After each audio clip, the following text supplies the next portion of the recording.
afternoon, everybody. It's so good to be with you.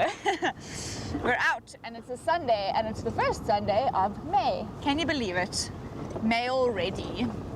For some of you, that means that it is summer or almost summer. And for us, it's almost winter. But we still have some flowers. We've had some late rain. Last week we got a bit of rain. So the bush is still vibrant. We've got lots of things to discuss on this drive, lots of things to see, lots of things to enjoy together. Let's check who's with us. So a big hello to all of you from our pack who are with us. Hello Betty, hello Jennifer, hello Becky, hello Di, hello Barbara, hello Carol. Who else have I missed? If I've missed you, you know what to do. Hop into the comments and say you missed me, and then I'll give you a special shout out. Hello, Di. Oopsie, oopsie. Hello. My video is playing and I can hear myself greeting you. So this, oh hello Jan.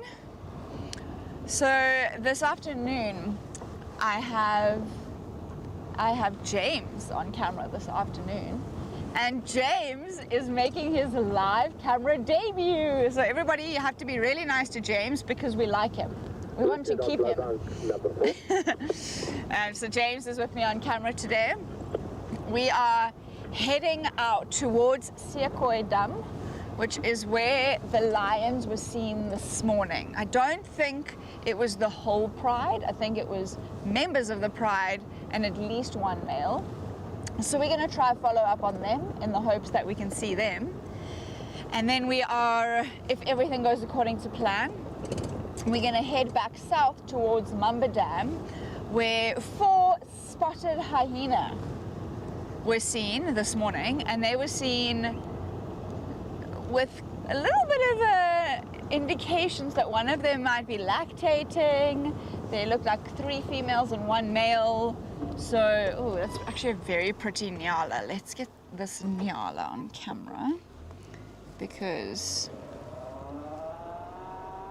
you don't always see a nyala bull. How's that, James? That's nice. That's very nice.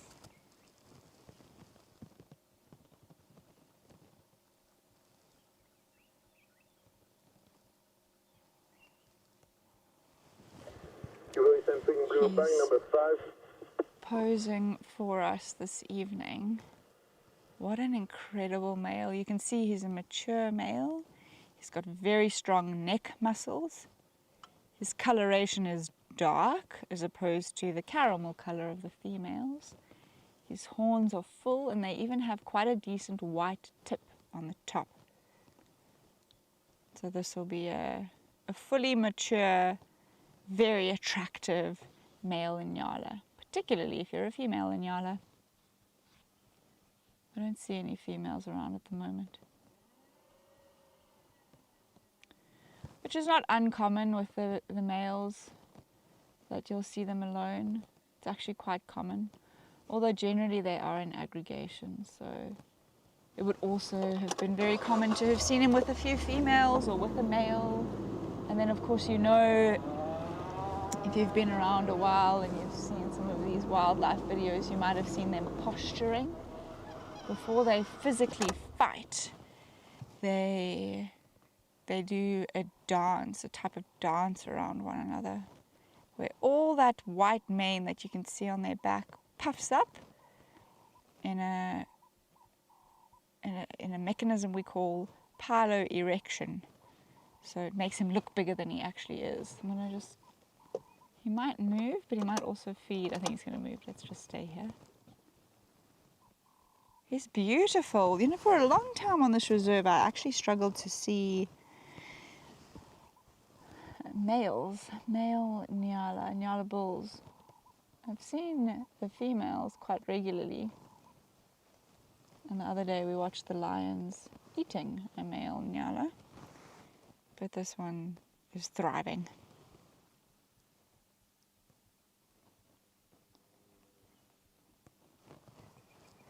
Hello, Elsa. Nice to see you with us.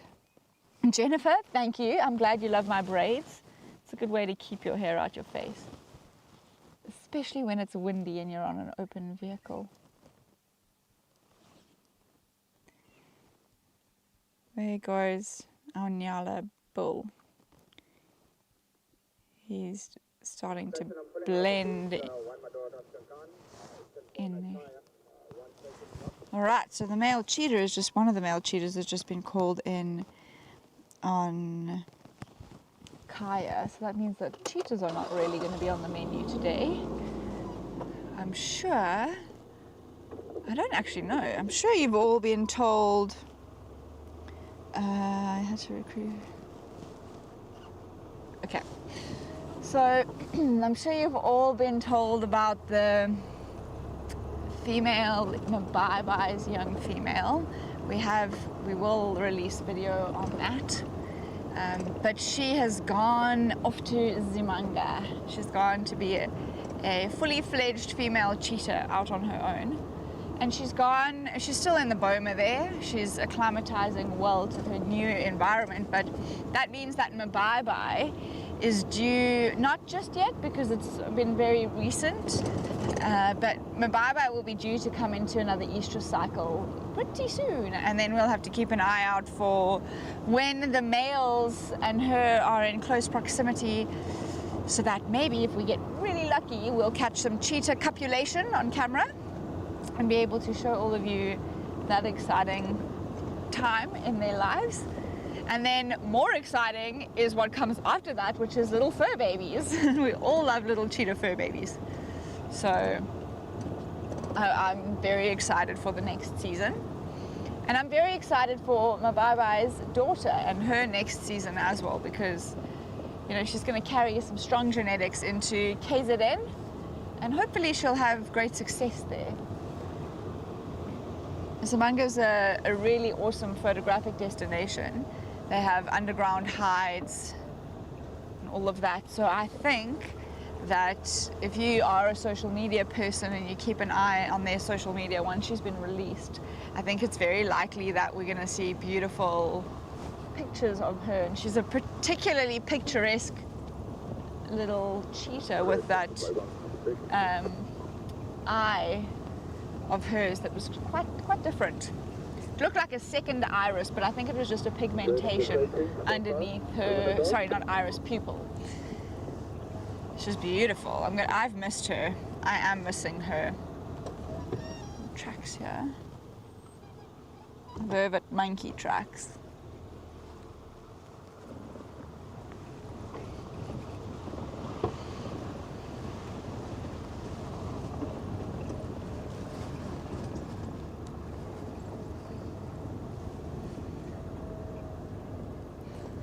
Got some impala up front.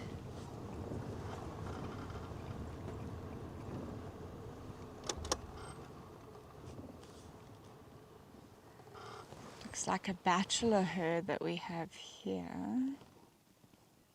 Yes, young males. From my angle, none of them are mature, which makes sense because we are getting into the rutting season. And that means that the males are separating out from the females and will start challenging one another for breeding rights over the females. So the rut is near. I haven't heard any gargling or fighting yet. James, have you? James says he has. So, I mean, it's definitely begun, but it's nowhere near. I'm going to pull forward a little bit. Nowhere near full swing just yet. It's going to take a couple of weeks before it really kicks off. Some young ones. So that one I'd say is around 2 years old, or will be coming up to its second birthday. The one on the left might be 2 going on 3. We look at the length of the horns, but also where they are at in terms of their orientation. So when the horns first come out, they come out straight out the head of the young males, and then they curve in towards each other in kind of a small oval, an American football type shape or a South African rugby ball type shape, and then they get a bit bigger, but in similar shape, but they widen out and they get a bit longer, and then they start to turn out. And you can age an impala based on, well, we know that they're usually all born around November, December, and then you can age them based on what stage their horns are at. All of these boys are potentially going to be a little bit vulnerable now because they are kicked out of the herds and not yet allowed to be participating in bachelor herd activities. So they're on their own. Next year, guys. Next year will be your year, or maybe the year after. Oh wait, I meant to go down there. They've graded this road so beautifully that it almost looks like a new road. It's like a highway, a freeway. Nope, that's not a road. That's a mitre drain. That's an excessive mitre drain. Maybe James you can have a look behind me. Have a look here. I thought I was going crazy because I know my way around now. I've been here long enough. And this looked like a road that I had just yabbering too much to be able to see. But that's not. That's what they're doing so that the roads can drain properly when we do get rains, although we don't anticipate too much rain.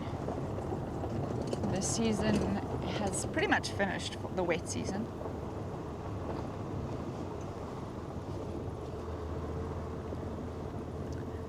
Okay, let's see if anyone else has joined us. Nope, doesn't look like it.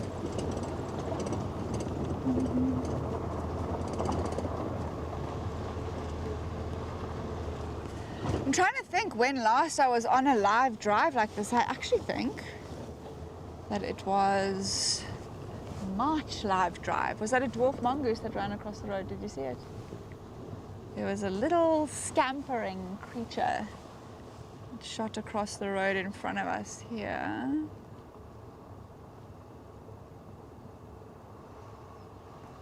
Yeah, I can hear them. Dwarf mongooses in here, you're never going to see them. Oh, that's cute. They're some of my favorites. They're probably my favorite mongoose species. Because they're very underestimated. They're tiny, but ferocious.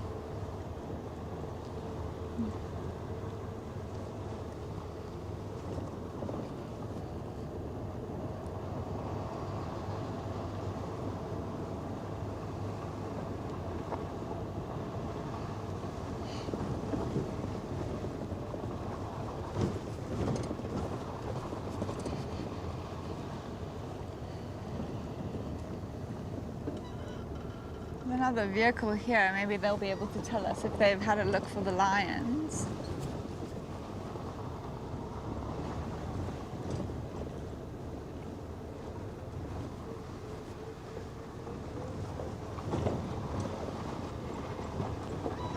Pretoria for Birdman. Go ahead, Birdman. Yeah, if you're interested, I've got some jumbo audio on the southern fence line between your corner and the Hayes trailer. Okay.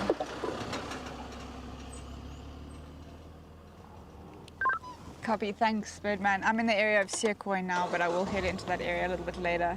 Thank you. No problem. So, Birdman, one of the residents, has elephant audio on the fence near Hayes, so he can hear them feeding. Quite close to where we started drive this afternoon. And those elephants, actually, they gave our team a little bit of a hard time yesterday on the Pangolin drive.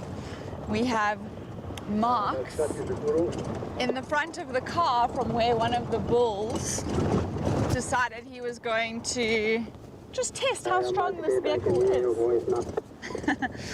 Oh, thank goodness I wasn't on that drive. I think I would have been a little bit unnerved if they decided to put their tusks into our car. I mean, you handle it, right? We had a situation, myself, a Moog, and James a couple of days ago where the same elephant bull gave us a little bit of a hard time. But we were in the Land Shark, which is a much bigger vehicle than this vehicle. This vehicle is quite a small vehicle. So an elephant immediately feels like they can bully us as opposed to just letting us be.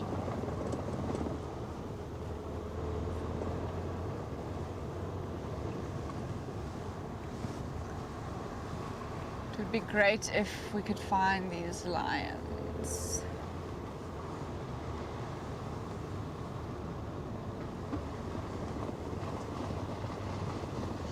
That was a tad scary. Yes, you were on drive yesterday, Jennifer, so you would know more than most people that it was actually a little bit scary. But not too bad. They're just a bit cheeky, especially the bulls at the moment. One of them has recently been in must. He doesn't seem to be in must anymore, but he has been, and so he might just be coming out of it, which means, you know, he's been in a heightened state of testosterone for a couple of months, and that's frustrating for them. That's quite frustrating. So if he can take his frustrations out on a little car, then he will. There are case studies in the Pilanesberg of male elephants in must actually killing white rhinos because of just their frustration levels and something that they can take their frustration out on. So it's not that they're evil or bad, it's just that they're having a huge amount of hormones that they're having to process, and they don't have coping mechanisms that humans have. So if there's an irritating white rhino or an irritating little game viewer, then it's a soft target.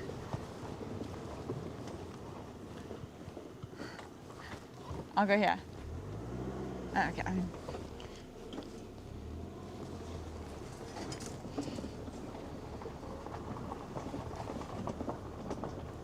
Hey Mary, I missed you at the start.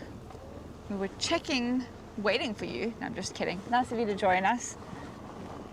Hopefully we can catch up.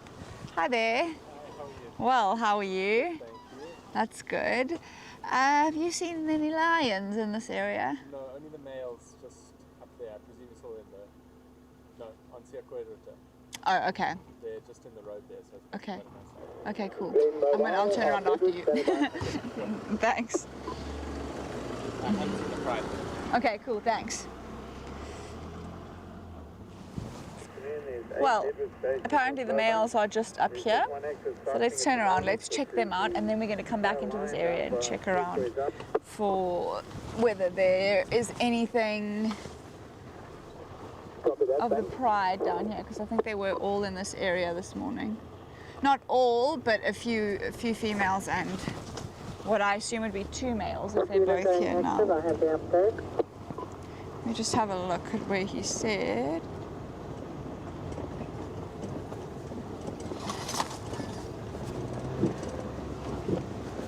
I'm bouncing James around.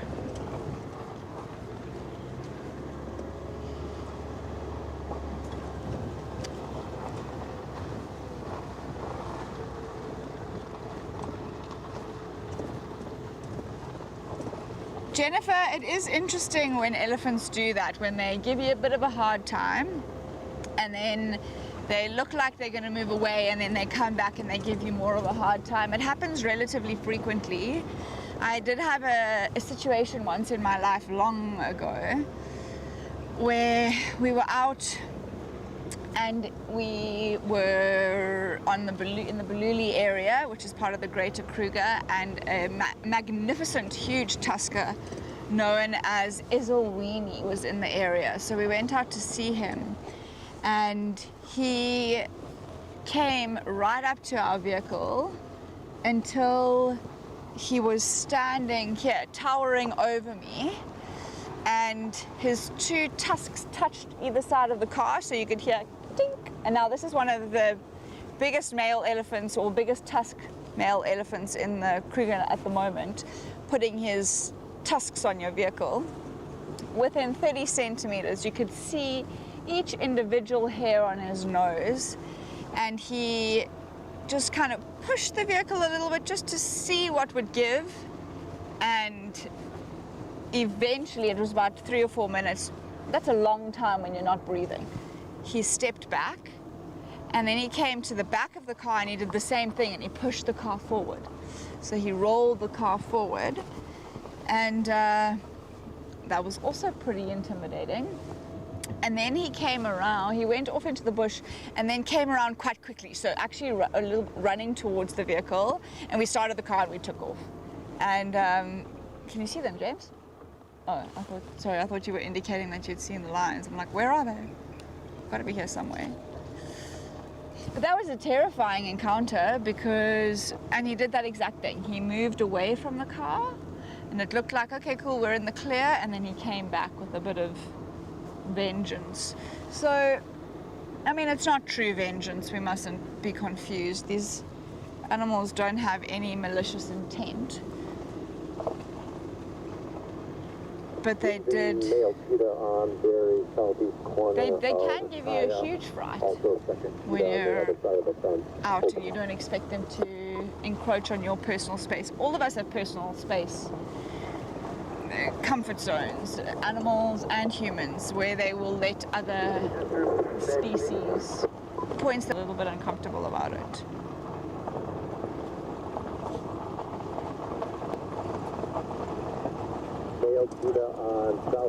Where are these lions? I thought they were here somewhere. And there's also a second cheetah on the other side, on Blue Canyon side. Thank you.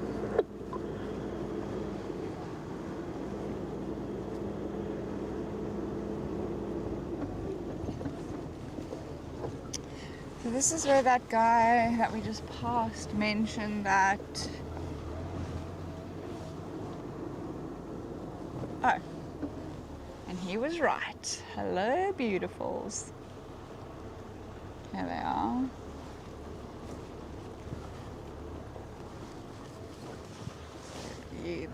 There you are, James. Good afternoon, station. Sandy and Jane mobile on Lowveld, standing by.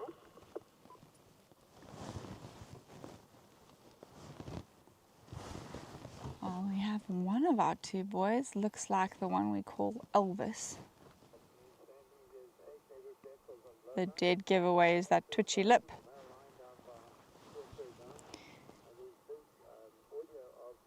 Of course, also the male that we call Kinky Tail now has quite a substantial scar on his nose after the two of them were fighting over mating rights when Nialeti, the oldest lioness, came into estrus a little while ago.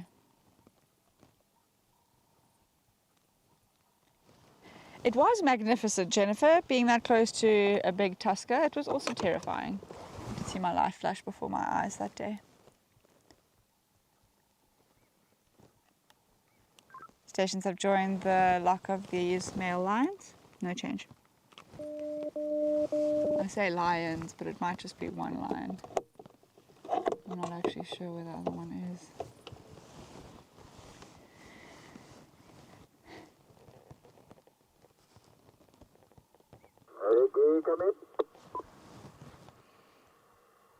These males are starting to look a little bit more weather worn and a little bit older than when we first arrived, and we've only been here 10 months. 10 months, that long, wow. Surely it's not that long, maybe. But look at the top of his mane, there's starting to show indications of a little bit of thinning. Not so much the bottom part of his mane. And then of course there's quite a bit of scarring on his face.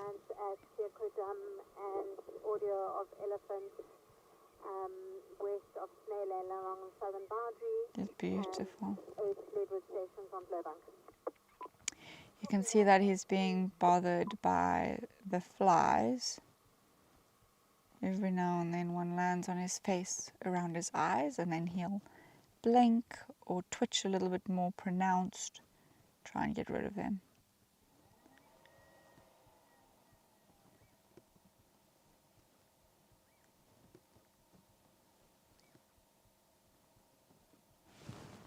I wonder where his brother is. Here somewhere, I'm sure. The thing about a lion is if it goes flat in this long grass, chances are we ain't gonna see him. Unless we almost drive over him, which we would never want to do. Looking at the sky, there are actually a couple of vultures above us, so it makes sense that he's looking at the sky. Often lions will determine where to scavenge based on aerial scavengers where they're landing.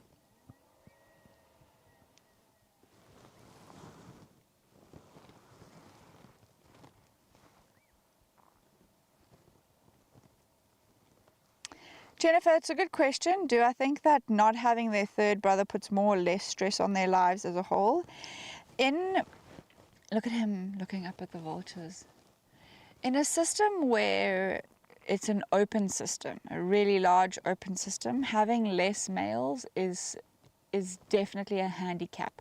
You need to have as many brothers as is feasible, form a band so that they can basically ward off any intruders. And the more you have, the stronger you are as a presence and as a coalition. And that's really because the more brothers you have, the more of you, the second one's just up to the left there, the more of you there are that potentially if you lose one or two, it's not the end of the world. So in a coalition of 5, for example, a little to the left,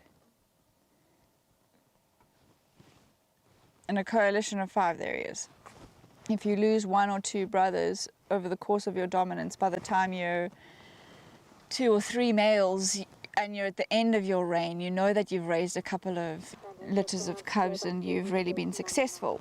But in this context, in the context where it's a closed system and the reserve is big enough to sustain one pride with their dominant males, objectively speaking, it's probably actually easier for them to have 2 of them as opposed to 3 of them. It's less competition when females do competition between coalitions.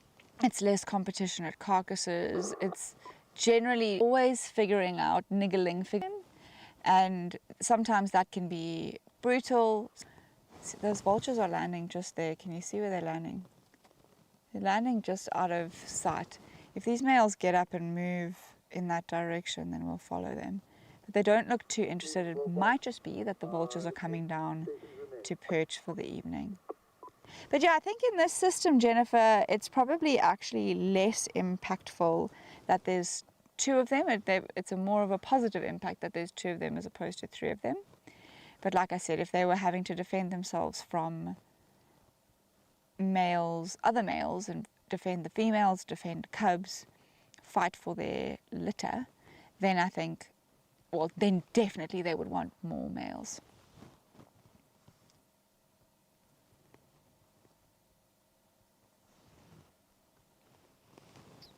I don't know if you think, is it too tricky?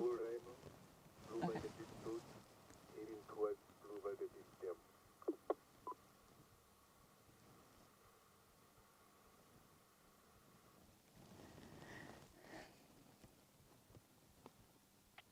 He's showing us why he's got the nickname he does, with that twitchy lip. Oh, beautiful. I haven't been able to see how well fed they are. The fact that they haven't moved in the direction of where the vultures are coming down means that they're probably relatively well fed.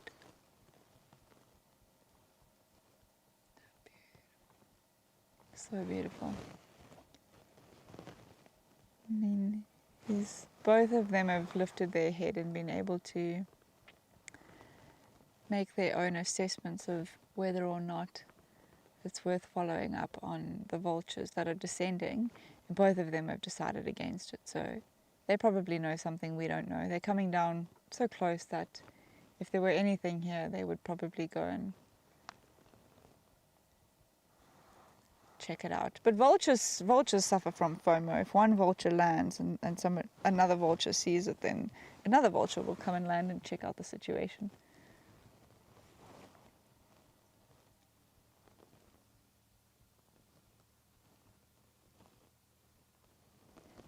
And with impala males coming into their rut now, these males are going to have a buffet of impala that they can choose from.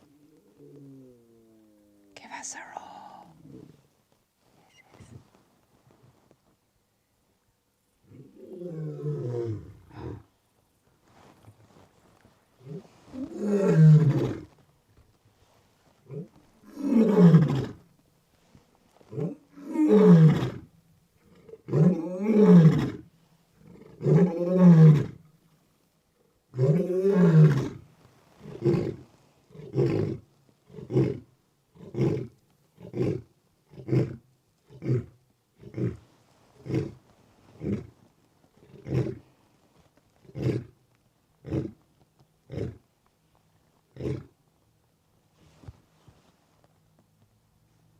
How cool is that? Just as I thought he was going to flop down, he gave us a beautiful song.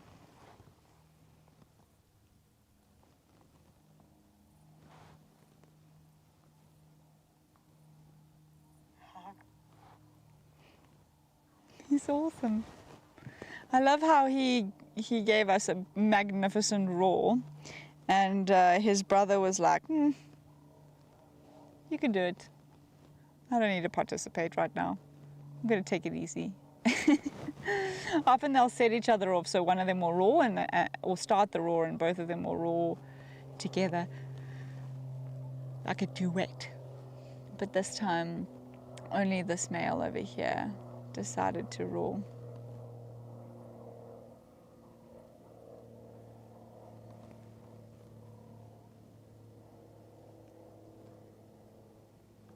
They're very sleepy. Let's give it 2 more minutes with them because, of course, we love to be with them. Let's give it 2 more minutes, see if they do anything interesting. And then maybe if they don't look like they're going to do anything interesting, let's head back to Dam and have a look around there to see if we can find the ladies, catch up with them.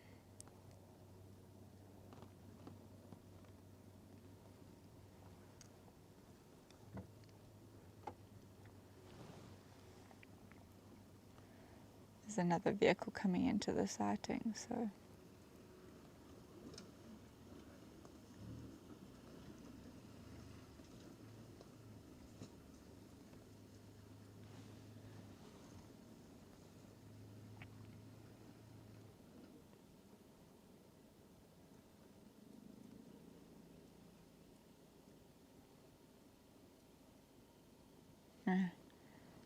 I think he's done his duty for the next half an hour or so. He's letting all the males in the area and surrounding territories respond to his roar, and then maybe he'll go again. But I think let's leave him. We had an amazing sighting. Yes, you're right, Betty. It did sound like he was having a conversation. He was talking to male lions who he doesn't like very much, who are on the boundary or in our other reserves surrounding the area.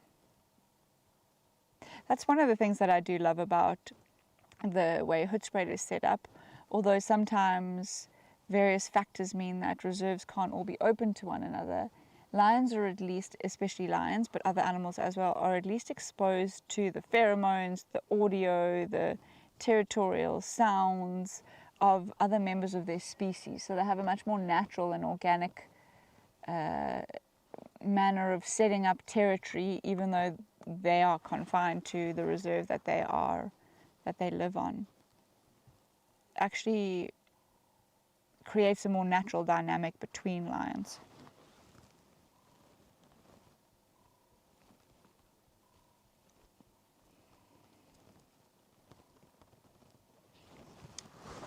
I wouldn't be surprised if we also heard the females, because sometimes they'll respond to the males, and if they were in this area, they're not that far. But I haven't heard anything close enough to be a lion, one of the lionesses, within close proximity. I haven't even heard anything in the distance, but of course their hearing is so much better than ours. Our hearing is good, but nowhere near as good as theirs. Sometimes you'll be sitting with lions and they will hear something that you haven't heard. A lot of animals do this, but they hear something that you've not heard at all. You've had no indication that something's happened, and their head will pop up. They'll fix their gaze in one direction, and then they'll jump up and they will move, make a beeline for the direction in which they've heard something that we can't even hear. Oftentimes with male lions, if they're roaring, it's because it's in response to other lions. But sometimes they'll do that and they've heard an impala alarm call, and maybe they've even heard contact between a leopard and an impala, and they know that they can chase a leopard off an impala kill. They've got such incredibly astute hearing. Relocate those elephants on the southern fence line near Snail Lane. They came out briefly onto the fence line on the road, and they went back into the block. I'm just trying to pick up some more audio. Jennifer, that's a great question. What is the strangest or most unusual thing that I've seen any of the various cat species do? In person or online? I guess that would be a qualifying factor. My black mamba, that black mamba video with the black mamba, the lionesses, and the brown snake eagle, when we found just a brown snake eagle that had been caught by a black mamba, which is actually the other way around. What had happened is the black mamba had probably come to attack the brown snake eagle had probably attacked the black mamba, and then in response to being attacked, the black mamba had spun itself around the eagle in the hopes to defend itself. And then the lionesses that just came out of nowhere and started playing with the snake. That was one of the most incredible sightings I've had. That was, that they're curious and they have a lot of inquisitivity, but it was just awesome to witness that. The strangest thing I've ever seen online came out of Zim somewhere. I think it was Ghana Reserve. And it was a leopard who was presenting herself flirting with male lions, dominant male lions. And she was posturing in such a way that she was enticing them to mate with her. And they never did. In fact, I think a couple of hours later they actually killed her, which is what we expect lions to do to leopards. Lions and leopards, if they're in the same proximity, we expect the lions to aggressively chase the leopards. They're a much bigger species, so they can bully other cat species. But that was the strangest thing I'd ever seen online. I actually thought that it was some weird AI or something, but it wasn't. It was real. There were really reports of it. What else have I seen that's really odd with lions or leopards? I've seen a lot of really interesting stuff. I've seen a lot of stuff that disagrees with textbooks. Something that always fascinates me is the fact that domestic cats will bury their feces. So they defecate and then they cover their feces. Big cats do not do that. They make sure that everyone around can smell it, and it's like a status symbol. Here are my feces. Because it's another way to mark your territory. But what I observed lots of times was that actually young lion cubs do bury their smell. So if they're in an area, in a den area or in a riverbed, and their parents aren't with them, and they don't necessarily want to be found, then they'll defecate and they'll bury it, they'll cover it up. In the same way that a leopard will cover up a carcass so that scavengers don't find the carcass, I've seen young lions cover up their own feces, so that's their scat. So that's also quite interesting. Lots of interesting behavior. I mean, if I could do if I could do anything ever in the world, all I would do is follow leopards. And then you see crazy things. Oh, one of the weirdest things I ever saw was a male leopard contact calling for cubs. So we read in textbooks that male leopards are solitary and they don't have any involvement in raising their offspring. But I watched two different male leopards at two different points in my career contact calling for their cubs. Calling, like, proper like, ow, ow. And then the cubs never responded very kindly. They knew that this was not mom, but it was still interesting that the males had that inclination. Should we carry on? I think we should carry on. Nice question. You've got my brain thinking, Jennifer. I've seen a lot of awesome things. Sometimes I forget it.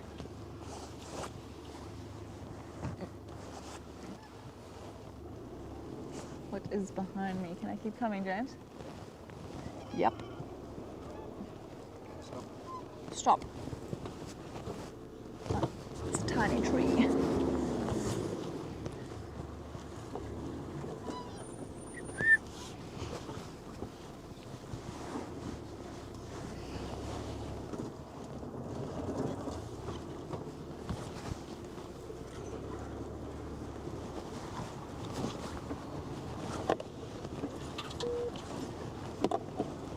Okay, let's head to Sequoia Dam and scratch around there, see if there's any sign of the lionesses before we head further south and see if there's any sign of those hyenas that were seen this morning. About 5 minutes now. Yeah, no problem. It's not the best sighting, but hopefully they'll move close to the fences now.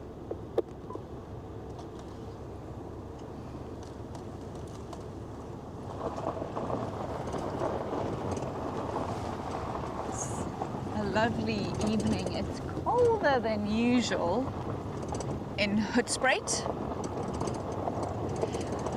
We usually have nice warm weather, but we are heading into winter and we must remember that.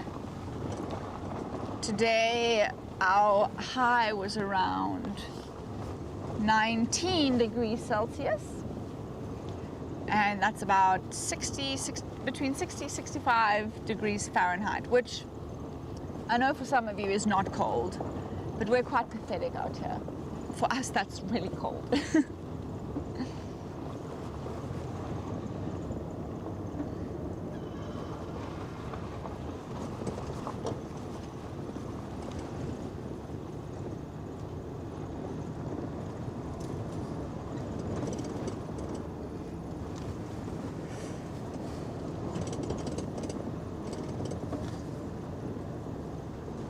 If Andrew were here, his fingers would be blue. He would be so cold. He was cold-blooded. That's why he liked the snakes and reptiles so much. Where am I going? I'm going to the dam. Station, so I'm leaving these male lions to themselves. Open luck. There's a flock of birds that flew in here. Oh, I'm going to make James's life very difficult. They are helmet shrikes. I think they've also flown off already. So it's quite a nice size flock. It was more than 4 or 5. There goes the last one. Sorry, James. Didn't give you much time.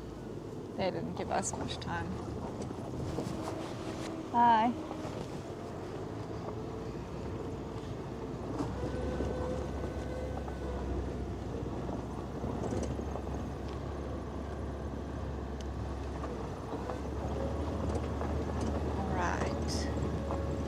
I would love to catch up with the lionesses again. They have been spending more time together, which is really nice because for a little while they were spending a lot of time in fragmented groups, and now they are mostly back together. So I hope that we'll see them this evening, and hopefully they'll all be here, just so that I can prove that they've been spending a lot of time together. I know when we were doing regular live drives, they were making us question so many things because they were often fragmented. But it was also around the time that we were seeing flirtatious behavior from the females. And so I think that was causing a little bit of division in terms of some females had different priorities to other females, and so they were seeking out those priorities. But we think we have handled that situation, or we've definitely handled that situation. Look how beautiful Sequoia Dam is. It's beautiful, it's full. It's lovely. Let me turn around at the top there, James, and then you can have a nice look, everybody. These recent rains have made it beautiful. Let's just get this. No! Blacksmith lapwing. I wanted to put him on camera, but he flew away, so unfortunately it's going to have to be the dam. Let me do a loop.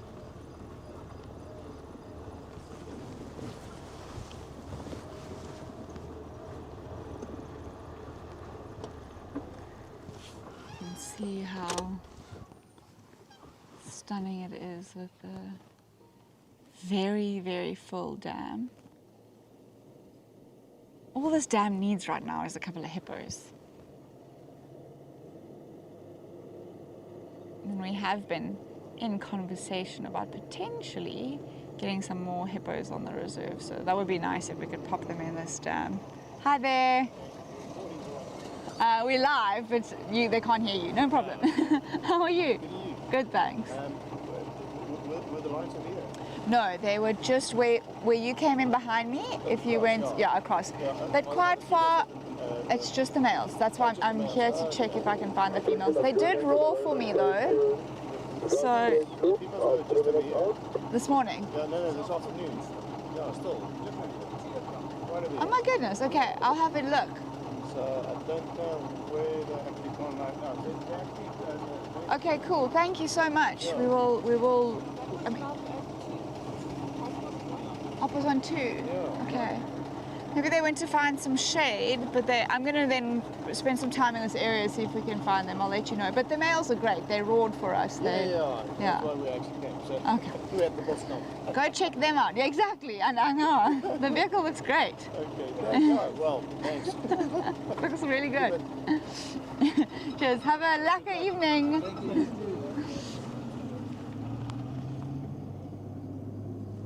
Those are some of the blowbunk owners. And they were just saying that the lions were here around 2 p.m. The females. So we'll check this out. But in the meantime, because you have me and it's drive, we are going to do, I think, a Mountain Marvel Minute. That's where we spend 1 minute enjoying the scenes around Rietspruit that frame our little town and the wild spaces that our little area encompasses.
Brilliant. It's tricky to have a mountain minute in silence when everybody's driving past you. But it's pretty spectacular. It is a beautiful, beautiful view, Betty, and it is nice to see the dam so full. Like I said, all I want for this dam is a pod of hippos. Then it will be the best dam in Africa. She says, so subjectively. You ask an interesting question, Jennifer. You said you've heard of purposeful interbreeding between captive big lions. I'd have to ask you to qualify. What do you mean by purposeful interbreeding? And then if this has been documented in the wild. I'll tell you this much. Lions will always, any big cat will breed with whatever individual is in season in its proximity. So there's definitely interbreeding that will happen in the wild. Even in massive open systems, it happens. Populations are quite tolerant of it, and it doesn't seem to show much defect initially. But what you get often is in big open systems, you'll get that males who've dispersed from a pride. So you imagine your pride over here, that they grew up, dominant males. Over that pride are their fathers, and they move away when they get to an age where they're threatening to their fathers. And then often what will happen is that because they're familiar with an area, they'll do a big loop and kind of come back to an area that's not that far from their natal area. And if their fathers have died in that process and there's no big threatening males, often there are big threatening males coming in, those males will very happily take over their natal pride, and then you will get inbreeding. It's only considered a problem when it happens in the second and third generations, when you start seeing defects. But it's very unlikely that it will ever happen, because the systems are big, and to be the biggest and the strongest male lion, you've got to be around between 6 and 8 years old, even older. And generally, a coalition will be going out and their sons will be around 4 or 5 years old. So any males that come into that area will see 4 or 5-year-old males as easy targets, and they'll just get them out of that area. And so interbreeding doesn't really happen. The same thing can happen with leopards. I've only ever known one male leopard in my history box, in my files, in my brain. I only know one male leopard that took over his mother's territory, but he was her last litter, and she actually died, and she wasn't her last litter, she was her last successful litter, and he took over the territory that his mother occupied. And so if she had lived longer, or if he had been born earlier and that had happened, or there was there could have been inbreeding there. But also inbreeding is such a relative term. If you look at, for instance, I'm thinking of the Sabi Sands now, an area that is very leopard dense. A female leopard, say for instance, and we had this happen, some of you will know these leopards, the Piccadilly female and the Sibuya female. They are two females who were from the same mother in the same litter. So they were littermate sisters. And their older sister was called Msagweni. And she had a son called Ngobozwan. If you're following, it's all quite complex. I wish I had a whiteboard for you. And Ngobozwan had a successful litter of cubs with Sibuya. So he actually was their father, but also their cousin, if you do human math on it, or human family trees on it. But you can't do that because they're considered quite far removed, because it's unlikely that they would have had the same, his mother and the female that he bred would have even had the same father. So they're quite distantly related, even though they're in the same line. That might have been a bit confusing. Lots of different names, lots of different dynamics at play. But you will see distantly related animals breeding with one another in the wild. It happens. And if you have them in a captive, small, confined space, and you're not managing the population, they will interbreed, and that's poor management. That's the fault of the human. That's not the fault of the wild animal. Okay, chatting about all these things and not looking to find these lions. I'll let this one car come past us and then I'll carry on. Oh, you're talking about different species. Jennifer, I think it never happens. It doesn't happen. Different species are... Okay, cool. Lekker. Thank you. They found the lions. We're just having a chit chat, and there's lions right there.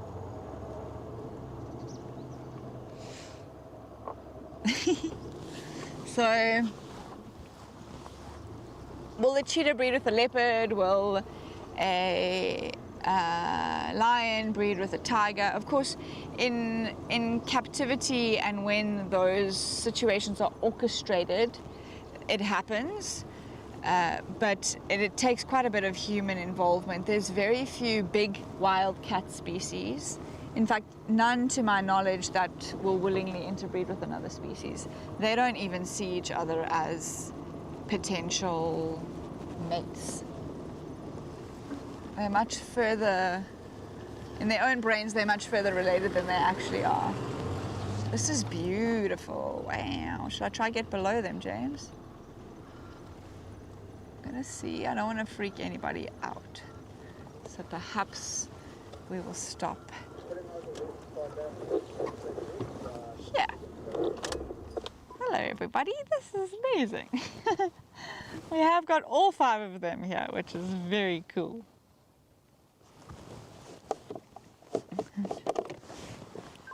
I've just joined the lock of the 5 lionesses at CEST Dam.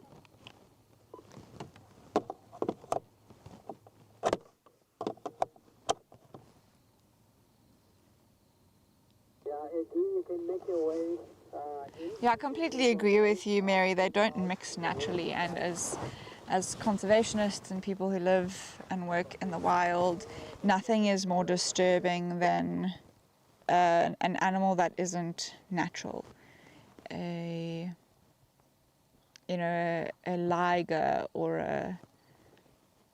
I don't know what their names are when you cross 2 different big cat species. I think it's, look at how their attention has shifted to the water. I'd love to get below them, but I don't think we're going to do that without interfering with them. So something like a leopard and a cheetah, or a lion and a cheetah, that'll never happen. They're far too distantly related. They're not part of the Panthera genus, cheetahs. Whereas lions, tigers, leopards, and jaguars are all pantheras. So if you get inbreeding between the pantheras, that's possible, although not plausible in the wild. But when you start considering completely different genus and families, then there's little to no way that that's going to result in viable offspring. Yay, the girls! Exactly, Mary, all the girls all together. We've been seeing this a lot lately, all of them all together. They are an impressive bunch of females. This female that James has the camera on now, flicking her ear, is the one that we did our first intervention on. When did you start? A month ago. Maybe 5 or 6 weeks ago. We did an intervention on this female. And I can tell because her left ear is a little bit shaved. We did that so that we wouldn't dart her a second time, because there was another female that we also needed to do. And we've put, for those of you who are interested, we've put little devices in them, contraceptive devices, subcutaneously, so just beneath the skin. And that's because our males are aging, and these females are their daughters, so if they outlive their fathers, then we would actually like them to be able to breed with the next set of dominant males. Of course, that's all, that's just the way it goes, really. Generally, your offspring do outlive you, not always.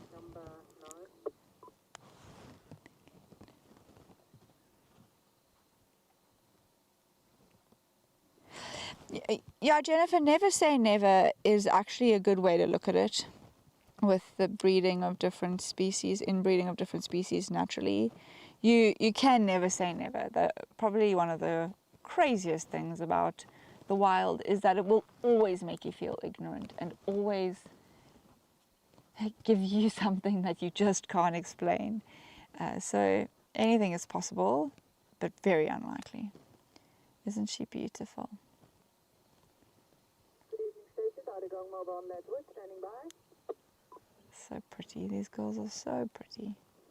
Good afternoon. There's currently 9 stations on Lowveld. Elephant sighting on the southern fence line of Lowveld, near Slay Lane. 2 stations on lock there. There's a rhino sighting on Zandvoort Loop on Kaya. And the lion's being seen near Rietspruit Dam. And Peter on the southeastern corner of Kaya. They're so peaceful at the moment. They do look well fed. So I think that the males are roaring. Look how she's responding.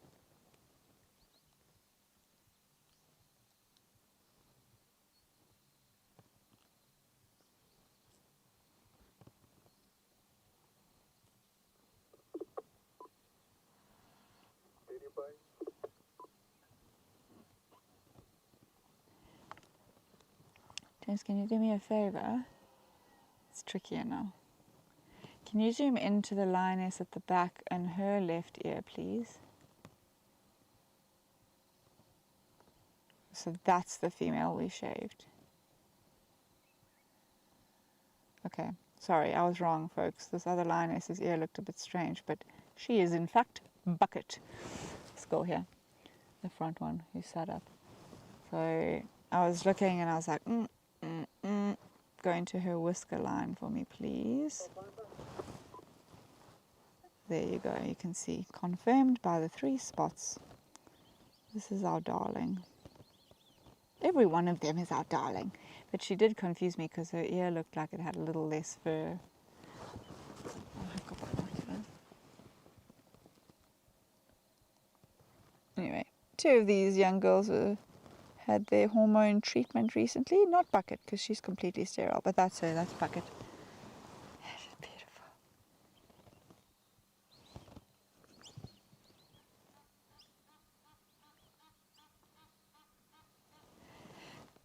She's a particularly huge lioness, isn't she?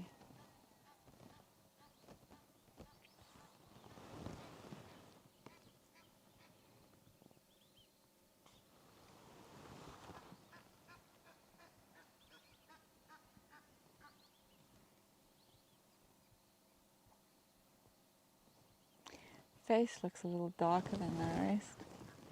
How pretty this girl is on our left.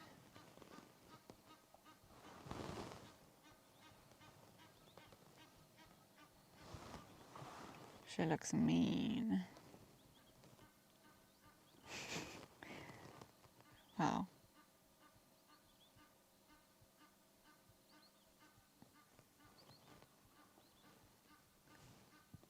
So left ear shaved, James? Did you guys, I mean a right one, did you guys shave an ear with the second procedure? The back furthest one, I think. That one we did in just before you arrived. This one looks like her front right ear has been done. I don't recall. But you did do an ear. Okay, yeah, then it will be this one in frame now. If you look at her left notches, they're more pronounced, so the fur on the back.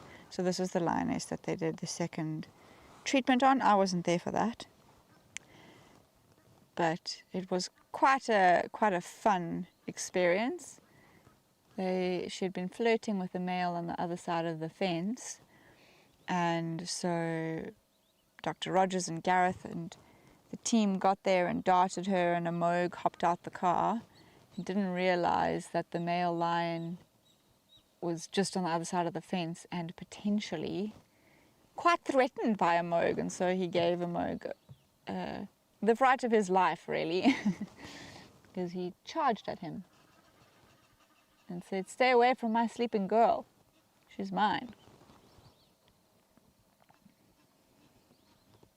That's a real African experience.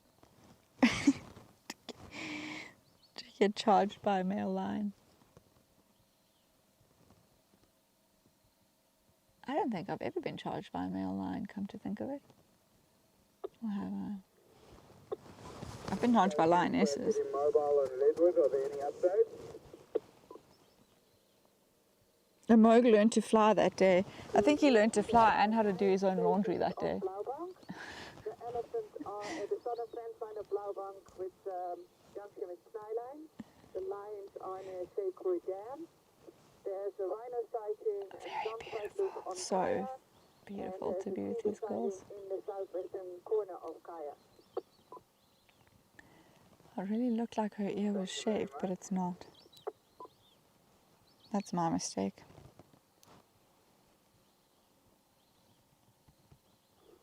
Chris, leaving the lot of the elephants, no further visual. They're in the block between the southern fence and sort of pub west of Snow Lane.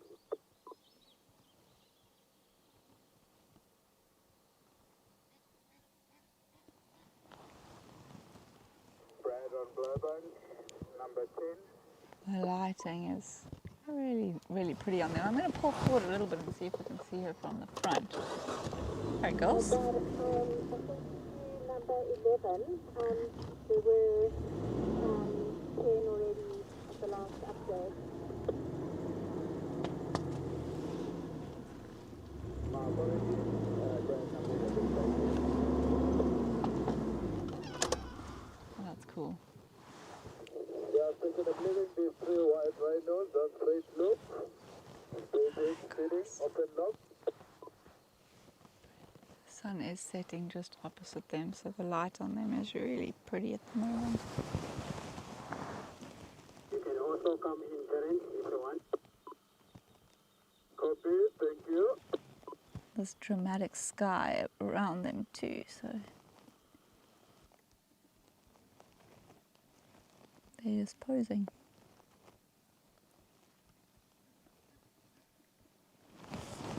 Posing and napping. I think that's Nuleti in the middle.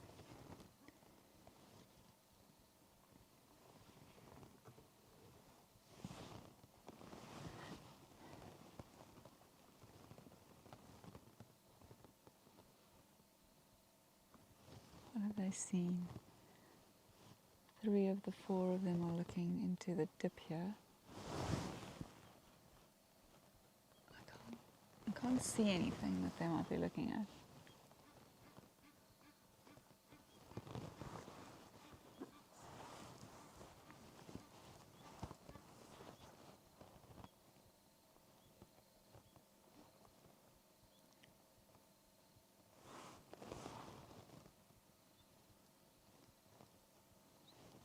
It's a big lioness. She is huge.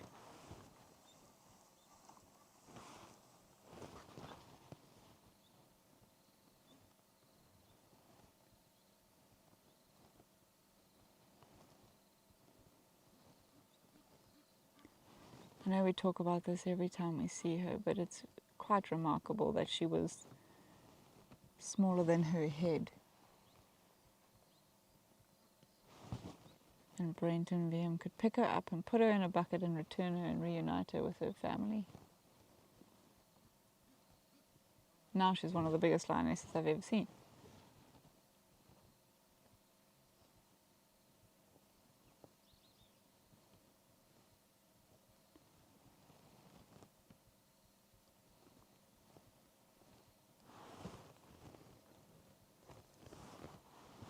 Right, on level number 12. They're very drowsy. All of them are very full, so I think they've had a fantastic feed recently. They haven't lacked for food and hunting opportunities. They had a big kill maybe 5 days ago, and then the next day, what did they have? Did they have a giraffe? No, it was something smaller than a giraffe. And then the next day, we white rhino on the we found them with a brand, or a fresh, not a brand new, but a fresh Nyala carcass. That was, I think, Monday morning. They've definitely eaten since then, so they've had a good stretch. They've definitely heard something. They're all up and looking into the drainage line that's just next to us here.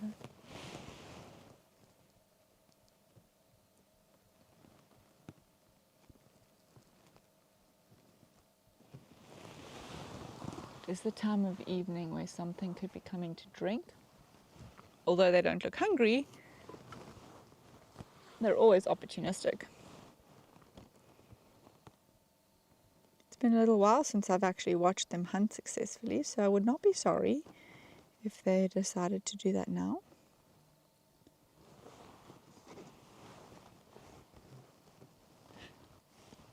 Actually, just for comparison's sake, keep the camera where it is. If you look at the lioness on the left, bucket, look at the distance, how thick her kind of trunk, the girth is around her is just immense compared to this lioness behind her. Even around the neck, around the hips, her shoulders, she is an enormous female. They went into the block west of Snail Lane towards Footpath. Is no visual. Thank you very much.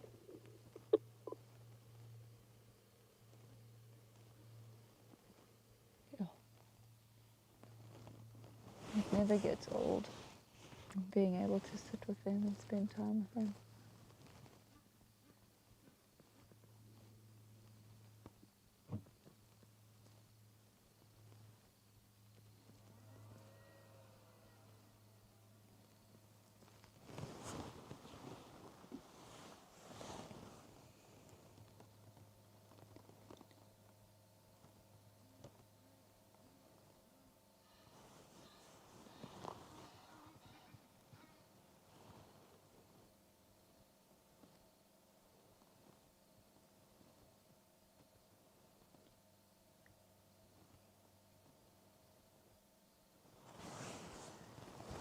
Here's a question for those of you who've been around, a quiz for those of you who've been around a little bit longer. What was Bucket's mom's name? I'm testing those of you who've been with us for a long time. Bucket's mom, what was her name?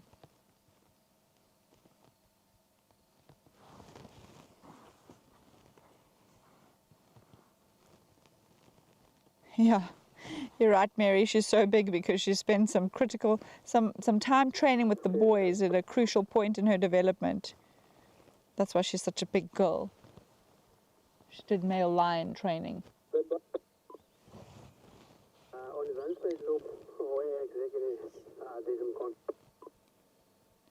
from Sanganweni, you can go north. You will see them. They were slowly heading to the Shukoba, but from Sanganweni, you're heading north. You will see them on that open area by the Shidul. I'm sure something is in the drainage line, but they have also lost interest in whatever it is. The new thing is this one. Negative. Copy that.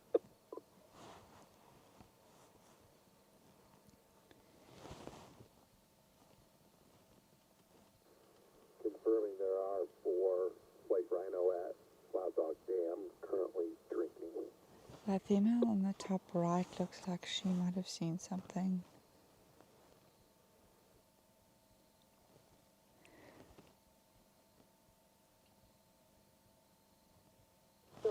know, Jan, but at least all the other females are closely related to her, and they're very likely to be able to reproduce in some time.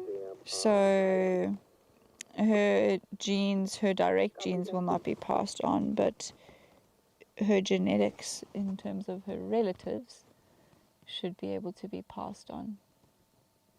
Would have been really nice if she was able to have cubs as well, but she's a little bit older than the rest of the girls in the pride, except for, of course, Naleti, who's the oldest.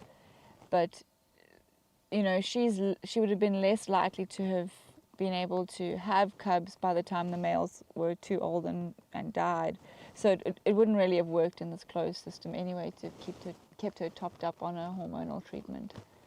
So the decision was made to sterilize her. But Mary, you need to stop beating yourself up. You've got it right. Her name was Hahani. Hahani was Bucket's mom's name. And I can't for the life of me remember what it meant. Perhaps someone else will be able to help us.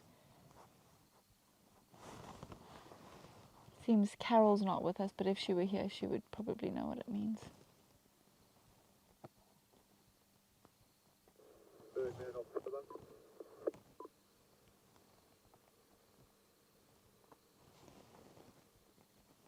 Look at that lioness on the top left there. She's watching something, and the rest of them are watching her body language.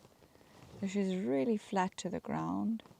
She's trying to keep her head as close to the ground as possible so that she doesn't disturb. I can see something moving there. What is this? Can you see it? Is that an animal or a leaf? I'm going to have to look with binoculars. I actually can't see it from here. I can only see it on the screen. Oh, it's a mongoose. I've watched one of you kill a mongoose before. It was on a Zoom drive. There's a mongoose there. That's what these lions are watching. They're watching a tiny mongoose. I think it's a banded mongoose. A very brave banded mongoose.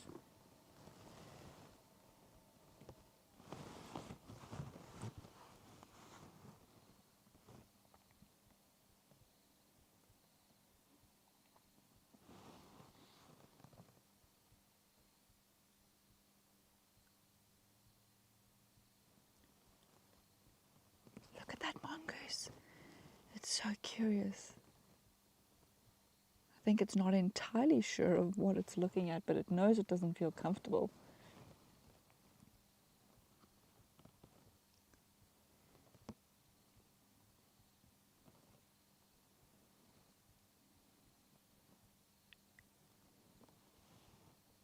It's so adorable. There's another one. There's probably an entire troop here. There'll be a lot more than one or two mongooses. Bandeds are very social, very gregarious, so we would expect significantly more. Look how unsure it is. Look at that head bopping, trying to figure out what's going on. Why do I feel uncomfortable? Why do I smell something a little bit threatening? I'm sure if we keep watching, we might see even more little mongoose faces pop out. Or what's going to happen is it's going to turn around and scamper away. She was, yes, Jennifer, she was rescued in a bucket. That's why she got the name Bucket.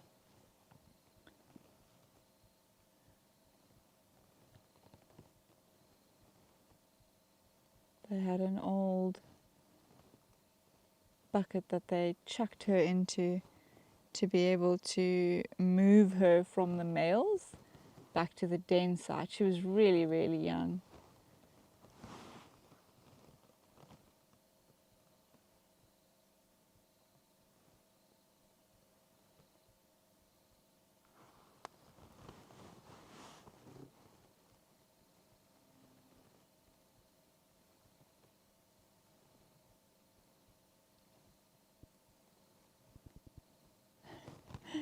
I don't know if this lioness that we're watching just in front, if she's fallen asleep or if she's going flatter so that she can position herself to pounce. It would be a bit of a waste of energy for a lioness of this size to go after an extremely small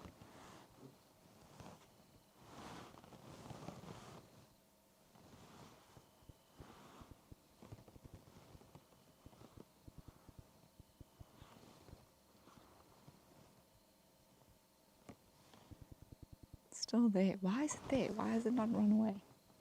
I think she may have fallen asleep because her tail is all tucked in. It's not like it's splayed out like a lioness who's in an active posing position would probably have her tail stretched out ready to pounce. This one's kind of tucked in. She's definitely aware of the fact that there's a mongoose watching her. And she's watching the mongoose. Probably not a snack. Right, everybody, I think what we're going to do now, just because nothing is transpiring here, but let's wait to see who gives first, and then we will carry on. I just want to give us enough time to get into the last area where those hyena were seen before drive ends. Oh, look at her, she is watching it. She's just repositioned her muscles stiffened there. I'm sure you would have seen that. Her head's lifting. She's stalking a mongoose, you silly goose.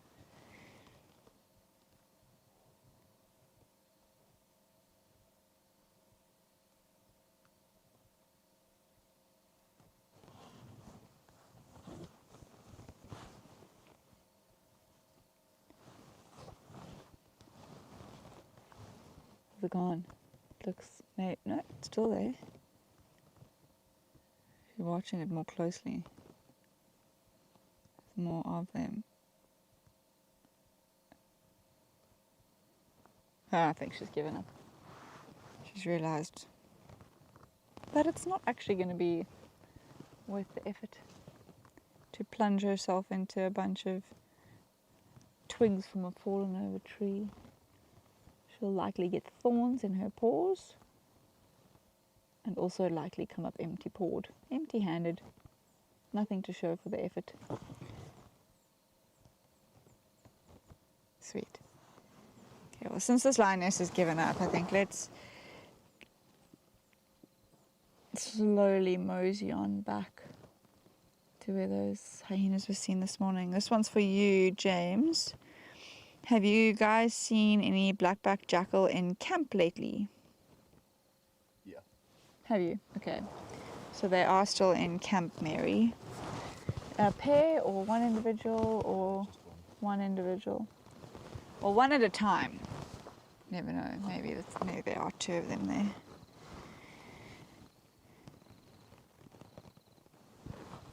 Okay.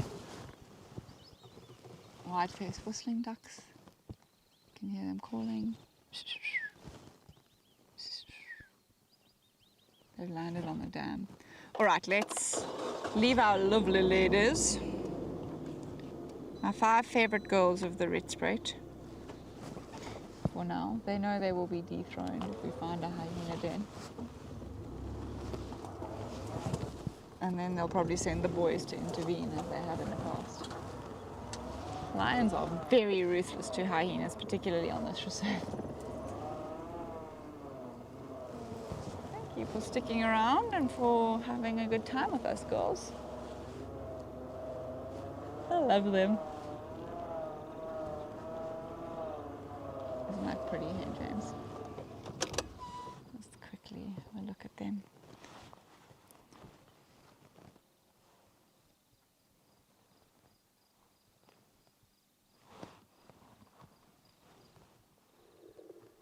Station at Lowveld of Dam with some context. Are you sure that?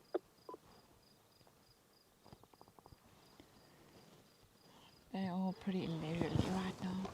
Okay, let's carry on. Let's give it a bash. Hyenas and lions don't have the best relationship, particularly not in southern Africa. The dynamic changes in different reserves. In this reserve, the male lions, particularly the male lions, but not just male lions, have killed a lot of hyenas.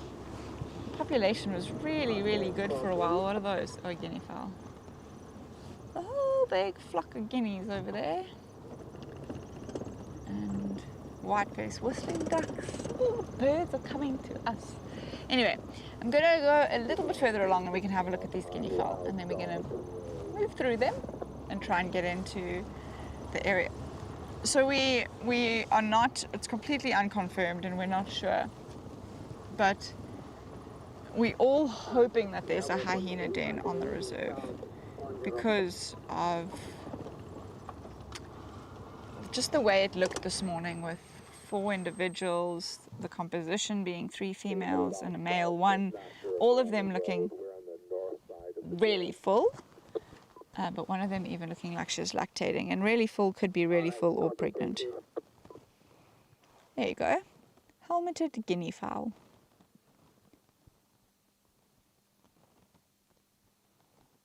Pecking away probably at seeds and insects.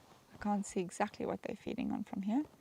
It's quite a decent sized flock, maybe 15, perhaps even more. They are looking like they're going to roost, so 1 or 2 of them have flown up into that. I think it's a dead knob thorn. Be a good place for them to spend the night. And it's also a good time of day for them to start roosting because nocturnal animals are going to be waking up, and a lot of nocturnal predators will eat guinea fowls. The aerial predators, you think about owls, and then there'll be genets that will catch them and hunt them as well. And then of course leopards will always catch a guinea fowl.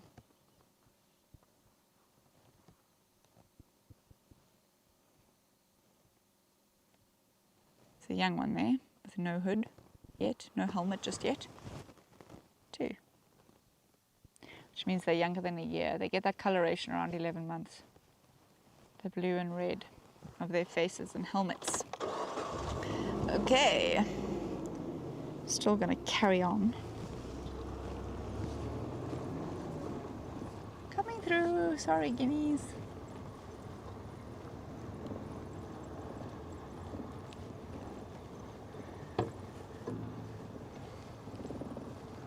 Got quite a few chicks here.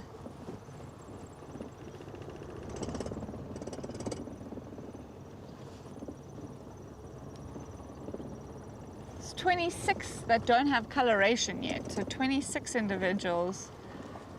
I just on a quick count that are younger than a year. And 1, 2, 3, 4, 5.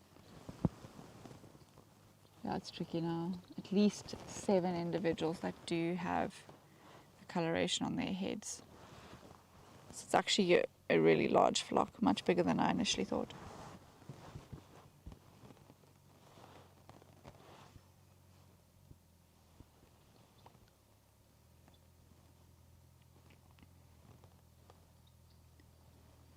Where they're scratching around now, you can see there's old elephant dung, so there could be little morsels, tasty treats in there.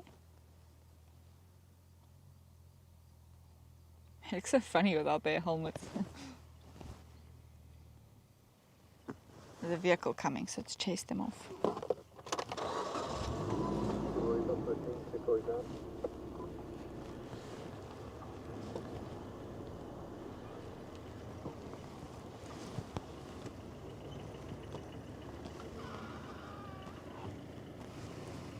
Hi! How are you? Well, thanks. They're just on the other side, but they're there. Oh, yeah, the lionesses. Oh, yeah? Yeah. Yeah, on the dam wall, but on the far part of the dam wall before the dip. Yeah, have fun. It's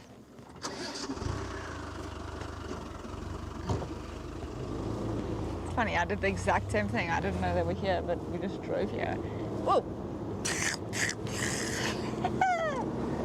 That was exhausting. Inhaling so much exhaust fumes. It's a bad pun. It's a very bad pun. A proper dad joke. But that vehicle did go off in a puff of smoke and we went right into the puff.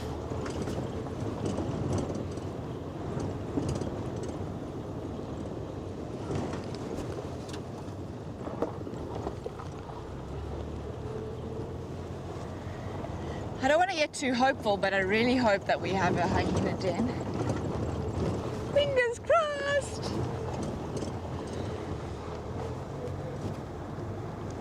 Imagine a live cam from a hyena den again, like the good old days.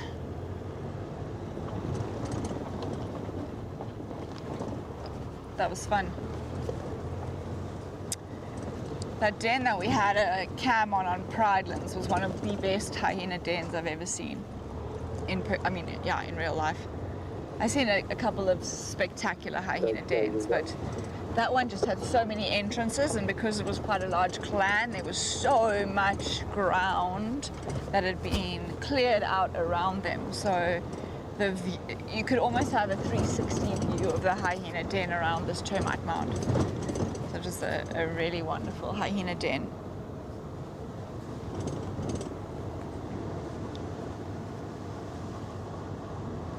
We've had quite a few hyena den cams, I think. Hopefully this season we'll have a wild dog den that we can enjoy. We just need to make sure that hopefully she's pregnant. One of the she's, I don't know which one.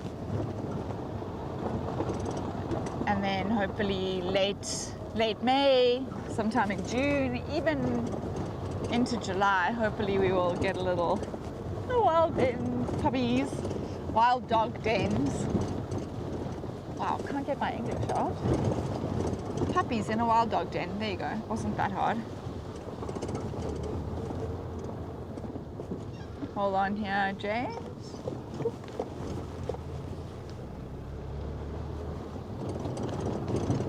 We are currently at the spot. If you point in that little gully over there, that is where the saga unfolded with the lioness and the black mamba and the brown snake eagle.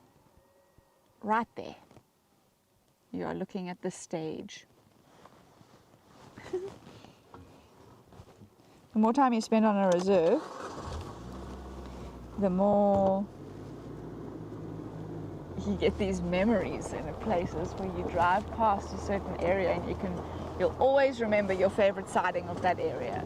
So I'll never drive past this area and not think of that crazy sighting. And then Sequoia Dam for me is always, I think of the lionesses. What else? Where else? The quarry on Leadwood. I will never go there and not think of Mabai's daughter.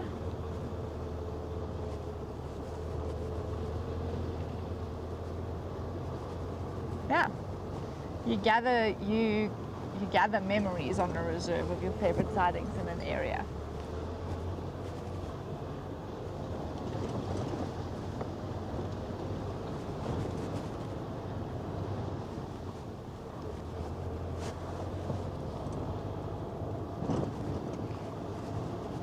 The reservoir at at.AEST.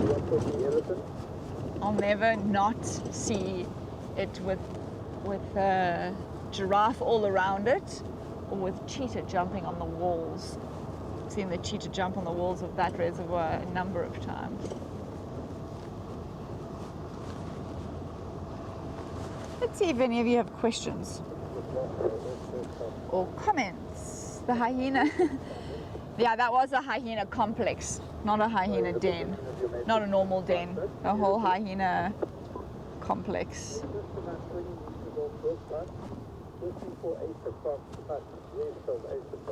It was a beautiful den. Thank you, sir. Another one that I really enjoyed was a den on a property called Charleston in the Sabi Sands, where they had used an overhanging rock, but the overhanging rock was at ground level, and then there was this natural cave beneath it, and so you would actually sit on top of the den looking towards this overhanging rock, looking down at all the different cubbies of different ages playing and interacting with each other. And then when they got a little bit older, the parents would let them sun themselves on top of the rock. That was a beautiful day now as well. Something I haven't seen yet, and I'm dying to see, is a brown hyena den. I really want to see a brown hyena den.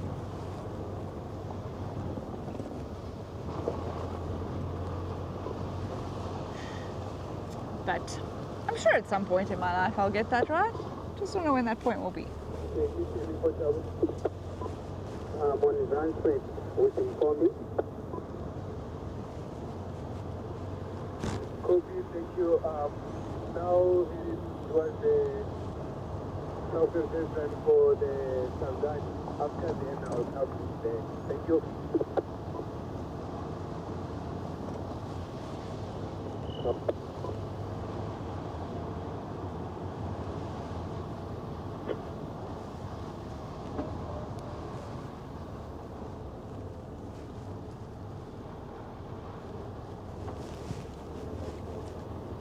It's starting to get dark, but it's not yet dark enough for us to need a spotlight. Kevin, getting mobile in helpers. Just yet.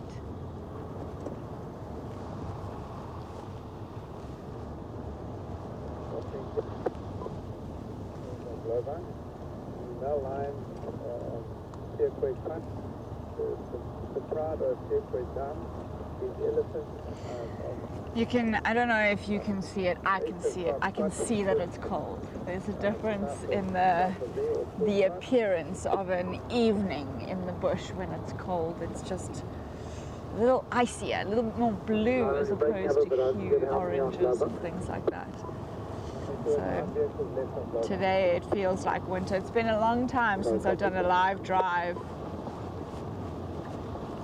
And I think the last live drive I did, we were all dying of heat stroke because we had had those insufferable days of 50 degrees Celsius. So I think it was like 110 or 115 degrees Fahrenheit.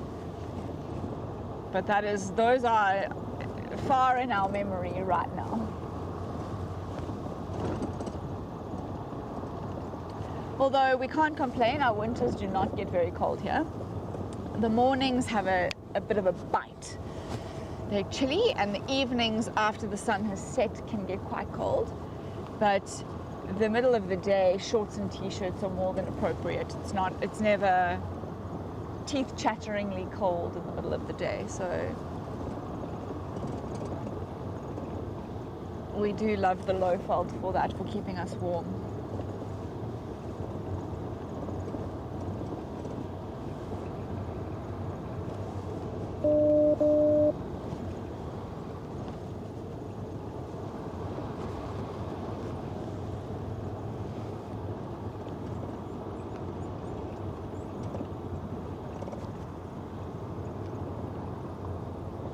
Brown hyena den would be a big score for a live cam, you say, Mary. I think a brown hyena den would be a big score, full stop.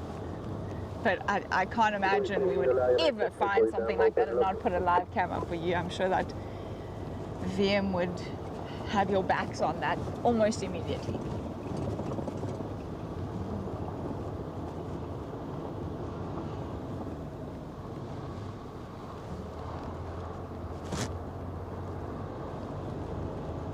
Another vehicle coming up here.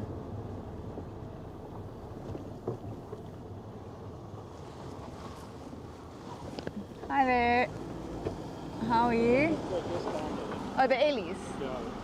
Where? There's a park just past on the left. Sorry, which way? There's the park park. Oh yes, yeah. Just past on the left. On the about left-hand 20 side. meters in. Is it the herd or the bulls? The bull and one or two of the herd.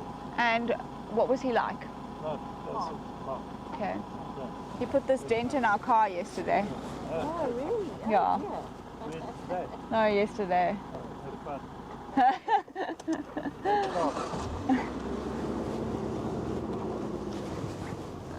Not with me, he didn't. So apparently the elephants are just down the road. We're gonna to go see if we can check them out. That would be nice. I'm going to put it in 5 minutes.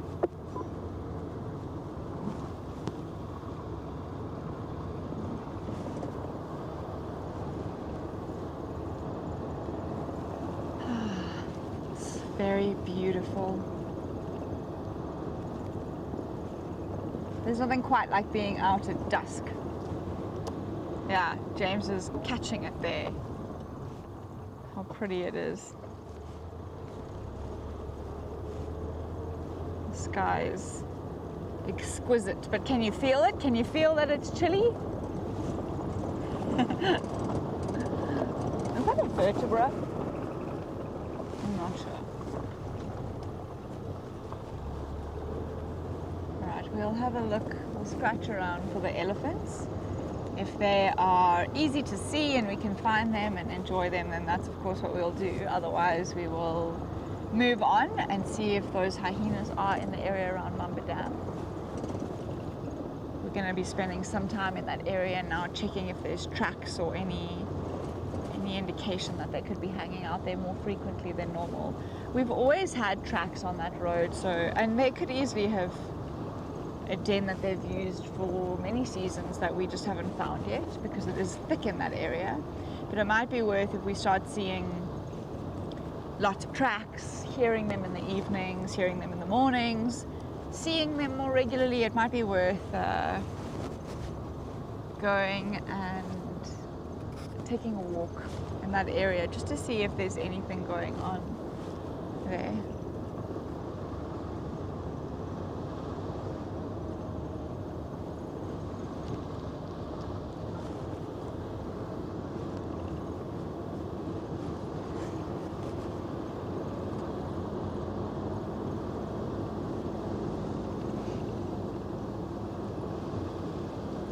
An area that Gareth and I had a hyena recently, and then actually a couple of nights ago, Tuesday night, we were all coming back from a talk in town, a nature talk in town, and there was a spotted hyena at the Antioch gate, which is the gate that we use to get onto the reserve.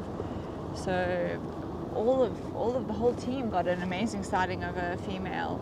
She was actually on the main road, but that's so interesting because that's what makes this area super unique, and also an area that's worth looking into because animals like hyenas and leopards are completely unbound by fences, and for us to see this big female on the main road at about, what was it, like 9 p.m.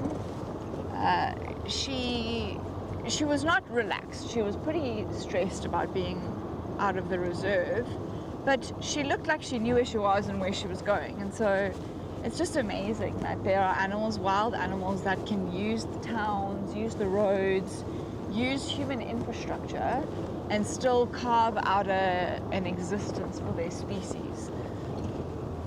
I find it amazing.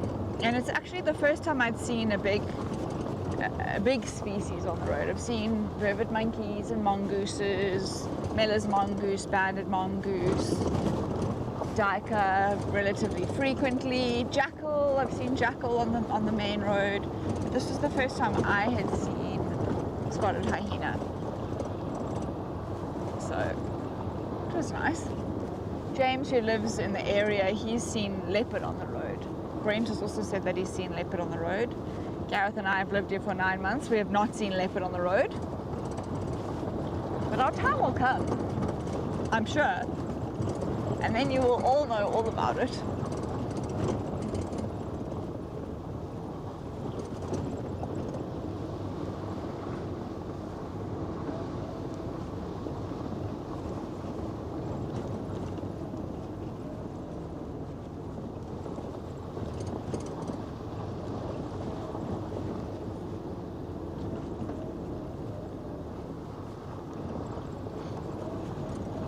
Look at the colors of that sky now. Super dreamy.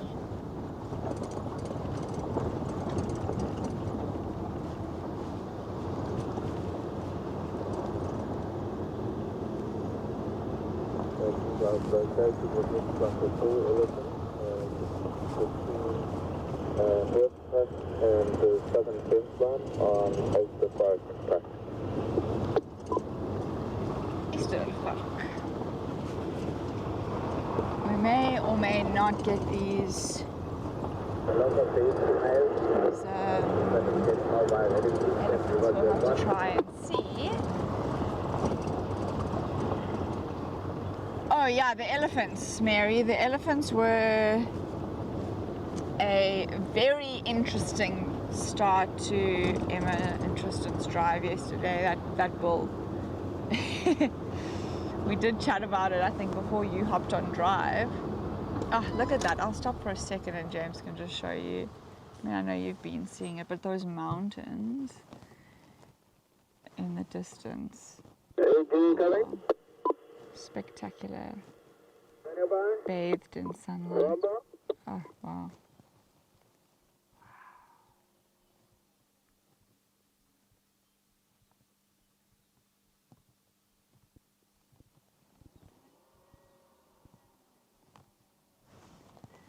If that doesn't scream Africa, then I don't know what will. Perhaps it would help if the lions were here roaring. Then it would scream it even louder. Keeps getting better. So this is actually where I saw my last spotted hyena on the reserve. We're not far from where all of those other ones were seen this morning. Really hoping that we'll get lucky. It is a gorgeous sky.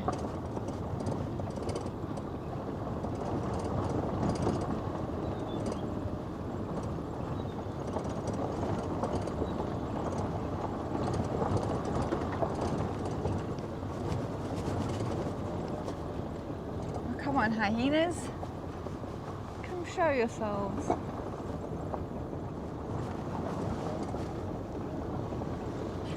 Keeps getting better, hey James? I didn't expect this sunset from the day, but I should have. Winter sunsets are always that much more dramatic than summer sunsets for some reason. I think it's because it's more dry. There's just more dust hanging in the air, but it's not that dry yet. This is just one of those special evenings.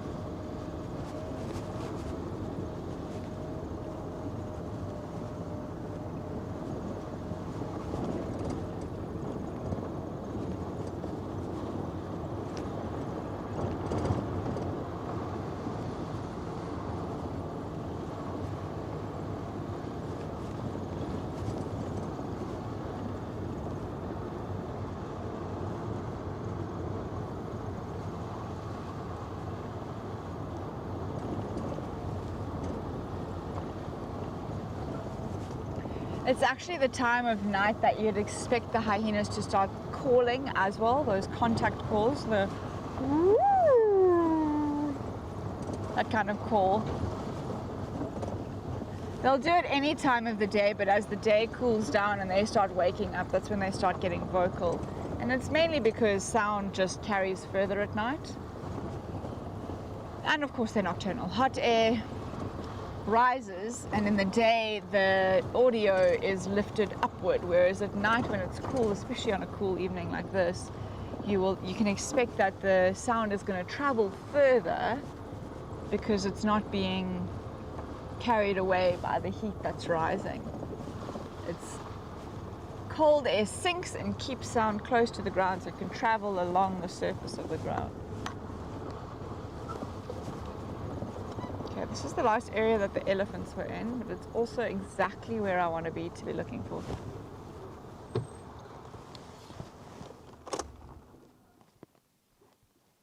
Spotted hyena. I'm listening here. Did you hear anything, James? Ah, they're here. Can you hear them? The ellies are here. See if I can pull forward a little bit. Can you hear them now?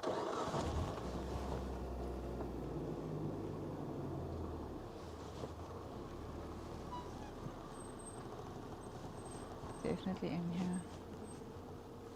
It's impossible to see them. It's so dark.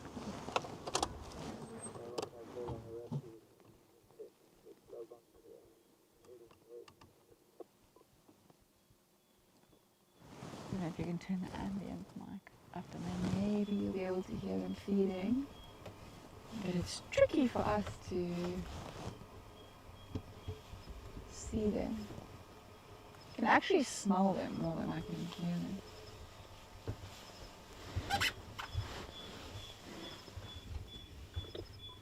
I think this male is still in must. He's still smelly.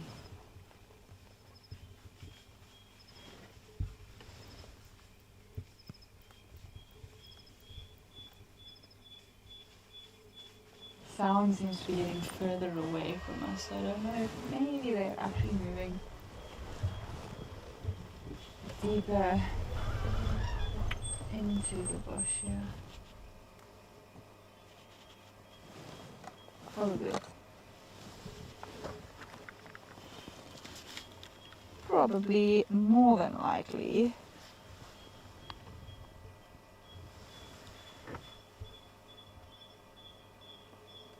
Mary, thank you for that feedback. I'll pass it on. The bird camp to be cleaned. We saw somebody, which one of you sent in the picture of the leucistic wax bowl? Gareth has been getting amazing picture screen grabs of a wax bowl that looks like it's got very little pigmentation. And we're just dying to catch that on camera. Because that is a very exciting thing to have. But we need a clean camera for that, don't we, Mary?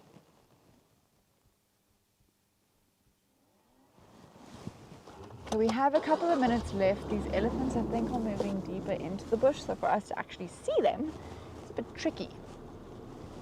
I'm going to move on in this direction in the hopes that we get lucky. Hopefully with hyena.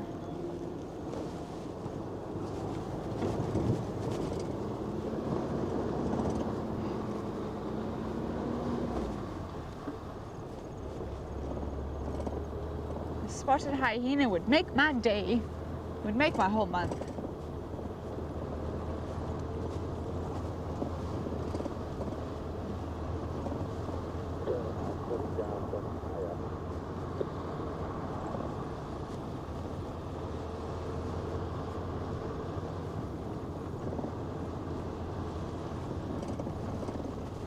Out the dam here. James, hold on, there's quite a big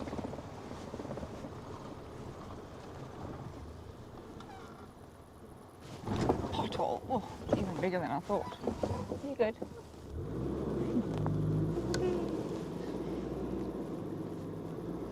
Whoa. I need to fill that one in.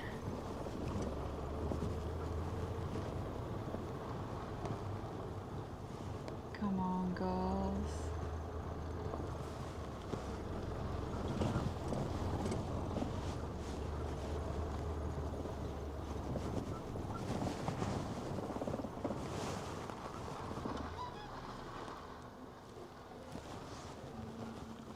So this is roughly where they were this morning. And I'm hoping that we can find them again. The more times we see them, the better we can get at figuring out where they're going and what they're doing. I really hope they're denning on our side and not on BCC, because the fence is just a little further that way. And of course we know that they can cross over relatively easily. They're just pretty good like that. So I hope they're on this side.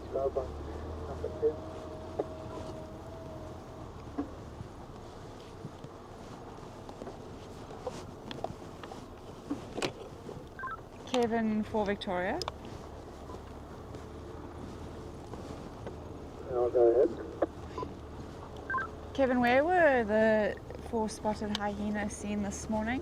Just working the area around Mamba Dam now.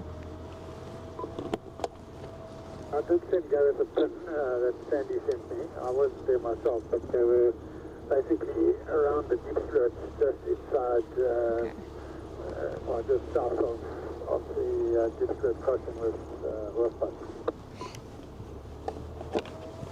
Copy, thank you. Okay, so they might be using the river, which would mean that we would need to walk. And I don't want to walk after dark. I value my life too much. One thing to walk in the wild in the middle of the day, but it's another thing altogether to do it at night. Well, that's that's not really clever at all. That's actually pretty dumb.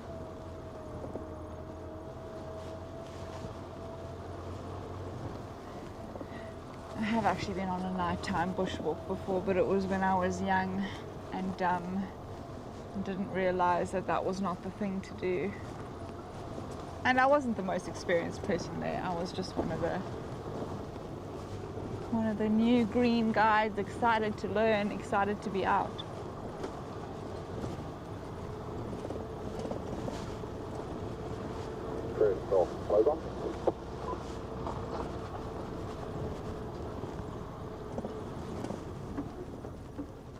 Thought I had eyes, but it wasn't eyes, it was a leaf. A leaf that's showing us the back end.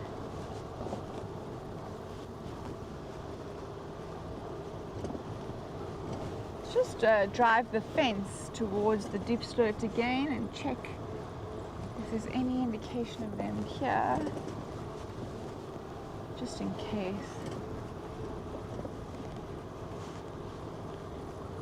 I mean, if they're so close to the fence, chances are they are using both sides of the area. Ooh, chilly! I got a little chill there. It's freezing. It's not freezing, it's just cold.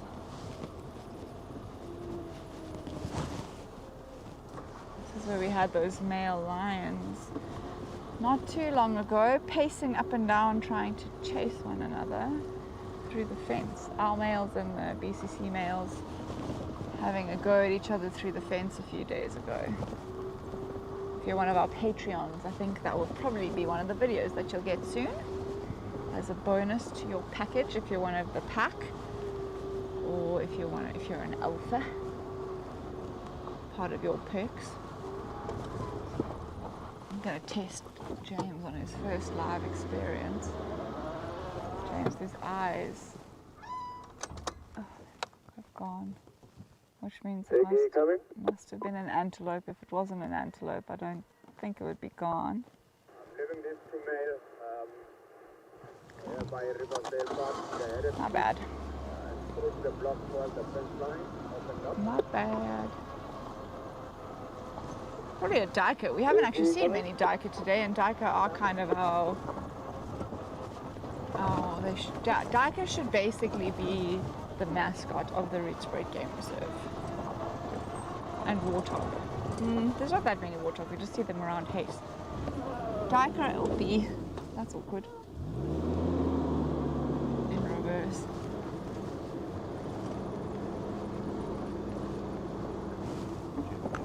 No.